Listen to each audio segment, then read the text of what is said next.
Hello மக்களே!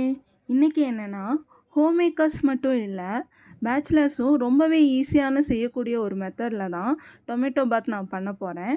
அதுக்கு ஒரு குக்கரில் ஆயில் சேர்த்துக்கோங்க. ஆயில் ஹீட் ஆனோடனையும் பிரியாணி லீஃப் வந்து நான் 4 சேர்த்துருக்கேன். அதுக்கப்புறம் பட்டை, கிராம்பு, அன்னாச்சிப்பூ அதெல்லாம் வந்து சேர்த்துக்கோங்க. உங்களுக்கு எவ்வளோ வேணுமோ நீங்கள் அவ்வளோ சேர்த்துக்கலாம். நான் வந்து 4 க்ரீன் சில்லி சேர்த்துருக்கேன். ஒரு பவுல் நிறையா ஆனியன்ஸ் சேர்த்துருக்கேன். இது வந்து 3 to 4 ஆனியன்ஸ் இருக்கும். அடுத்து இஞ்சி பூண்டு பேஸ்ட் வந்து நம்ம ரெடி பண்ணணும். அதுக்கு கொஞ்சம் கார்லிக் சேர்த்துருக்கேன்.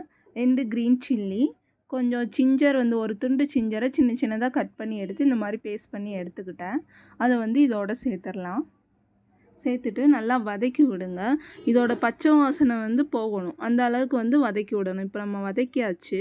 இப்போ நான் செய்கிற அளவு வந்து ஒரு 6 பேர் சாப்பிட்ற மாதிரி 5 to 6 மெம்பர்ஸ் சாப்பிட்ற மாதிரி இருக்கும். அடுத்து நம்ம மசாலா சேர்க்க போகிறோம். கொஞ்சம் மஞ்சள் தூள் சேர்த்துருக்கேன், 1 ஸ்பூன் மிளகாய் தூள். இதில் 2யும் சேர்த்துட்டு நல்லா கிண்டி விடுங்க.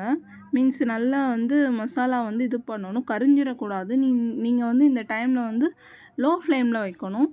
நான் வந்து ஒரு 3 ஸ்பூன் அளவுக்கு கரம் மசாலா சேர்த்துருக்கேன். நீங்கள் ஸ்பைசஸ் எல்லாம் அதிகமாக சேர்த்துக்க மாட்டிங்கன்னா இந்த கரம் மசாலா வந்து நீங்கள் ஸ்கிப் பண்ணிடுங்க. நான் 1 கப் ஆனியனுக்கு 2 கப்ஸ் வந்து டொமேட்டோ எடுத்திருக்கேன். அதை இந்த ஸ்டேஜில் வந்து நீங்கள் சேர்த்துக்கணும். சேர்த்துட்டு நல்லா மிக்ஸ் பண்ணி விடுங்க. நல்லா மிக்ஸ் பண்ணிவிட்டு ஒரு 10 மினிட்ஸ் வந்து அது வந்து லோ ஃப்ளேமில் வந்து குக் ஆகணும். இப்போ மிக்ஸ் பண்ணிவிட்டு ஒரு மூடி போட்டு மூடி வச்சுருங்க. அது வந்து ஒன்றுமே ஆகாது. நீங்கள் வந்து ஒரு 10 மினிட்ஸ் வந்து அப்படியே விட்டுருங்க.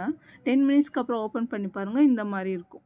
இந்த மாதிரி இருந்துச்சுன்னா நல்லா கிண்டி விட்டுட்டு அகெயின் இதில் வந்து நான் வந்து பட்டாணி சேர்த்துருக்கேன், ஸ்வீட் பட்டாணி. உங்களுக்கு ஸ்வீட் பட்டாணி வந்து கிடச்சிச்சின்னா நீங்கள் இதை வந்து யூஸ் பண்ணுங்கள். கண்டிப்பாக டொமேட்டோ பாத்தில் வந்து ஸ்வீட் பட்டாணி ரொம்பவே டேஸ்ட்டாக இருக்கும். எங்கள் வீட்டில் எங்கள் அம்மா வந்து எப்போயாவது தான் இந்த மாதிரி வைப்பாங்க. ஏன்னா ஊர் சைடெலாம் அது கிடைக்காது. ஆனால் வந்து இங்கே வந்து நல்லாவே கிடைக்குது. ஸோ நான் அடிக்கடி வந்து இந்த பட்டாணி யூஸ் பண்ணுவேன். இந்த பட்டாணி வந்து சேர்த்துக்கோங்க. ரொம்பவே டேஸ்ட்டாக இருக்கும். இது வந்து காஞ்ச பட்டாணி கிடையாது, பச்சையாக இருக்கும்ல அந்த பட்டாணி. இது வந்து எல்லா சூப்பர் மார்க்கெட்லேயும் ஃபார்சன் பண்ணி வச்சுருப்பாங்க. அப்படி இல்லாட்டி சீசன் டைமில் வந்து கிடைக்கும். நீங்கள் வந்து அந்த ஸ்கின்னோடு இருக்கும்ல, அதை பீல் பண்ணிவிட்டு யூஸ் பண்ணுங்கள். இப்போ போட்டுட்டேன். இதுக்கப்புறம் ஒரு 5 மினிட்ஸ் வைங்க. இது நல்ல கிரேவி கன்சிஸ்டன்சிக்கு வரும். எல்லாமே சேர்ந்து பாருங்கள், நல்லா வெந்திருக்கு பாருங்களேன். நமக்கு இந்த டைம்லவே அந்த அரோமா வந்து வரும் கண்டிப்பாக.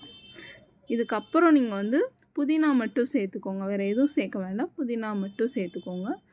இந்த ஸ்டேஜில் வந்து நம்ம சால்ட்டு சேர்த்துக்க போகிறோம். நான் எப்போவுமே கிறிஸ்டால் சால்ட்டு தான் சேர்த்துக்குவேன், கல்லுப்பு. ரைஸுக்கெல்லாம் மேக்ஸிமம் அதான் யூஸ் பண்ணுவேன். சைட் டிஷ் ஏதாவது பண்ணும்போது மட்டும்தான் வந்து தூளுப்பு சேர்த்துக்குவேன். இந்த ஸ்டேஜுக்கு அப்புறம் வந்து நம்ம ரைஸ் சேர்த்துக்க போகிறோம். இது வந்து ஒரு 3 கப் ரைஸ் இருக்கும். அதை நல்லா கிளறி விடுங்க. கிளறி விட்டுட்டு நம்ம தேவையான அளவு வந்து வாட்டர் ஆட் பண்ணுங்கள். நான் எப்போவுமே வந்து 3 கப்புனா இப்போ வந்து நான் 6 கப்பு வந்து வாட்டர் சேர்த்துக்குவேன். ஒவ்வொருத்தரோட ரைஸை பொறுத்து வந்து இது வந்து மாறுபடும். எல்லாருமே இந்த அளவு தான் ஊற்றுவாங்கன்னா கிடையாது. நீங்கள் எப்போயுமே ஒயிட் ரைஸ் வைக்கும்போது எப்படி வைப்பீங்களோ அந்த மாதிரி வைங்க. ஃபைனலாக இதில் கீ சேர்த்துக்க போகிறேன். 1 ஸ்பூன் கீ சேர்த்துக்க போகிறேன். ஏன்னா இந்த டிஷ்ஷு வந்து ஃபுல்லாமே கீயில் பண்ண மாதிரியே இருக்கும் இந்த ஸ்டேஜில் நம்ம சேர்த்துக்கிட்டோன்னா. ஸோ வந்து கீ சேர்த்துக்கோங்க. சேர்த்துட்டு மூடி வச்சுட்டு ஒரு 3 விசில்ஸ் எடுக்கணும். 2 விசில் வந்து நார்மல் விசில் எடுங்க. 3rd விசில் வந்து சிம்மில் வச்சுட்டு ஒரு 5 மினிட்ஸ்க்கு அப்புறம் வந்து ஆஃப் பண்ணிடுங்க. அது வந்து கரெக்டான பக்குவமாக இருக்கும். இப்போ நான் அந்த மாதிரி ரைஸுமே குலையாது, உதிரி உதிரியாக வரும். ஸ்டெக்சரும் சூப்பராக வரும். இது நார்மல் ரைஸில் பண்ண மாதிரியே இருக்காது. பாருங்கள், நான் விசில்லாம் வந்துருச்சு. விசில் போனதுக்கப்புறம் எடுக்கிறேன். ரைஸ் பாருங்கள் எவ்வளோ அருமையாக வெந்திருக்குன்னு. ஸ்ட்ரக்சர் பாருங்களேன், பிரியாணி ரைஸ் மாதிரியே அப்படியே இருக்கும். டேஸ்ட்டு சூப்பராக இருக்கும். ட்ரை பண்ணி பாருங்கள்.